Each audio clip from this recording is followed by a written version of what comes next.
विनय बहुत परेशान था। उसे समझ में नहीं आ रहा था कि वो इस परिस्थिति से कैसे निपटे। वो अपनी माँ को बहुत चाहता था, किंतु उसकी पत्नी और बच्चे उसकी माँ से बहुत दूर भागते थे, क्योंकि उसकी माँ की एक आंख नहीं थी, साथ ही उसकी कमर भी 90 अंश पर झुकी थी।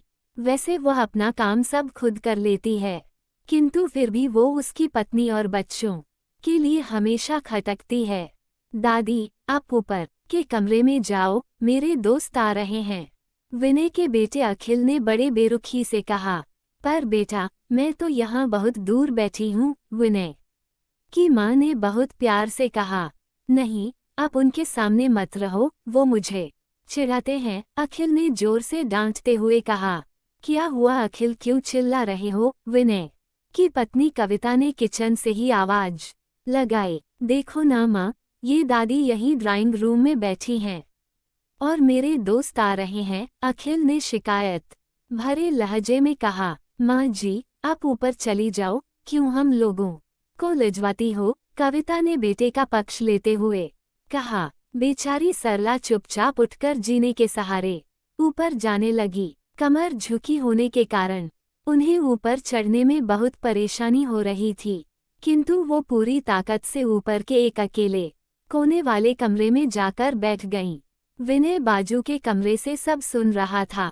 उससे कष्ट हो रहा था कि उसकी माँ को अपमानित होना पड़ रहा है, किंतु वो असहाय था। अगर वो कुछ कहता है तो पत्नी और बच्चे उसका विरोध करने लगते हैं। दूसरे उनके तर्क भी सही लगते हैं। चूंकि वो एक प्रशासनिक अधिकारी था, उसका सामाजिक स्तर बहुत ऊंचा था, उसकी ससुराल भी एक उच्च घराने में थी, अतः वह चुपचाप इस तरह हर दिन अपनी माँ को अपमानित होते देखता रहता था। रात को विनय की पत्नी ने कहा, देखो जी, अब कुछ करो। कल कलेक्टर साहब की पत्नी आई थी। माँ जी अपनी देशी धुन धारा में उनसे मिली। मुझे बहुत शर्म आ रही थी बताते हुए कि ये मेरी सास हैं। मैंने कह दिया कि दूर की रिश्तेदार हैं, इलाज कराने आई हैं। विनय को रोना आ गया, किंतु फिर भी वह चुप रहा। उसे समझ में नहीं आ रहा था कि वो क्या करे। अपने बेटे की मन स्थिति को सरला अच्छी तरह से जानती थी और बेटे को कोई कष्ट न हो, इसलिए वो हर बात को चुपचाप सह लेती थी। विनय बहुत उदास रहने लगा। एक तरफ परिवार और सामाजिक स्तर पर जीने की प्रतिबद्धता थी, तो दूसरी ओर माँ। आखिर माँ से अपने बेटे की यह हालत नहीं देखी गई। एक दिन उसने अपने बेटे से कहा, विनय, बहुत दिन हो गए हैं, मैं अपने गांव जाना चाहती हूँ, मुझे वहाँ पहुँचा दो, मेरा यहाँ मन नहीं ला रहा। किंतु माँ, वहाँ तो कोई नहीं है, तुम्हारी देखभाल कौन करेगा? विनय ने आश्चर्य से पूछा।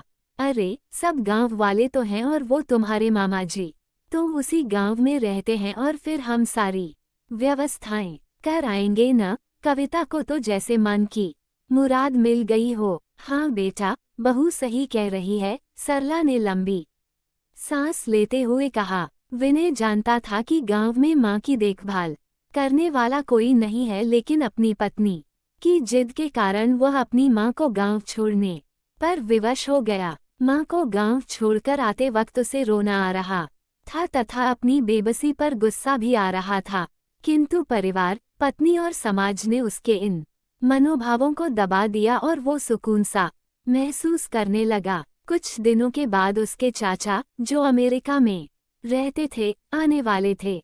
जब विनय बहुत छोटा था, उसके पिता जीवित थे तब वो भारत आए थे, और उसके बाद वो अब भारत आने वाले थे।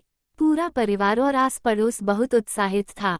अमेरिका से विनय के डॉक्टर चाचा आ रहे थे। डॉक्टर महेश ने जैसे ही घर में कदम रखा, सबने मिलकर बहुत उत्साह से उनका स्वागत किया। क्यों विनय, भाभी नहीं दिख रही, कहाँ हैं? डॉक्टर महेश ने उत्सुकतापूर्वक पूछा। जी, वो गांव में रहती हैं, यहाँ उनका मन नहीं लगा, कविता ने सपाट लहजे में उत्तर दिया। डॉक्टर महेश ने विनय की ओर देखा तो विनय ने अपनी आंखें झुका लीं। डॉक्टर महेश सब समझ गए। बोले, कल हम भाभी से मिलने गांव चले गए सब लोग। दूसरे दिन सभी लोग गांव के घर में पहुंचे। देखा कि सरला को बहुत तेज बुखार है और वो पलंग पर असहाय पड़ी है। डॉक्टर महेश दौड़कर सरला के पास गए, उनके पैर छूकर रोने लगे। सरला की ये हालत उनकी कल्पना से परे थी। वाह बेटा विनय, तूने तो नाम उजागर कर दिया। अपनी माँ की ये हालत देखकर तुझे तो शर्म भी नहीं आ रही होगी। डॉक्टर महेश ने विनय को लगभग डांटते हुए कहा, नहीं देवर जी, विनय का कोई दोष नहीं है, मैं खुद गांव आई थी। सरला ने अपने बेटे का बचाव किया। मुझे सब पता चल गया भाभी, आप चुप रहो। क्यों बहू, तुम्हें अपनी सास की कुरूपता पसंद नहीं है? समाज में तुम्हें नीचा देखना पड़ता है ना? डॉक्टर महेश ने कविता की ओर व्यंग्य से देखा। कविता निरुत्तर होकर विनय को देखने लगी। आज तुम जिस सामाजिक स्तर पर हो वो इन्हीं के संघर्षों की देन है। और बेटा विनय, तुम्हें शायद मालूम न हो कि बचपन में जब तुम 1 साल के थे तब छत से नीचे गिरने के कारण तुम्हारी एक आंख फूट गई थी और तुम्हारी रीढ़ की हड्डी में भी समस्या थी। तब तुम्हारी इस कुरूप माँ ने अपनी एक आंख और अपना बोन मेरो तुम्हें देकर इतना सुंदर स्वरूप दिया था। कविता बेटा, इतने सालों तक संघर्ष करके बेटे को प्रशासनिक अधिकारी बनाने वाली इस संघर्षशील औरत की तुम लोगों ने ये दशा कर दी। तुम्हें ईश्वर कभी माफ नहीं करेगा। डॉक्टर महेश की आंखों से अश्रु जलधारा बह रही थी। अब भाभी, आप मेरे साथ अमेरिका जाएंगी, यहाँ इन स्वार्थी लोगों के बीच नहीं रहेंगी। डॉक्टर महेश ने सरला से कहा, विनय को तो काटो तो खून नहीं था।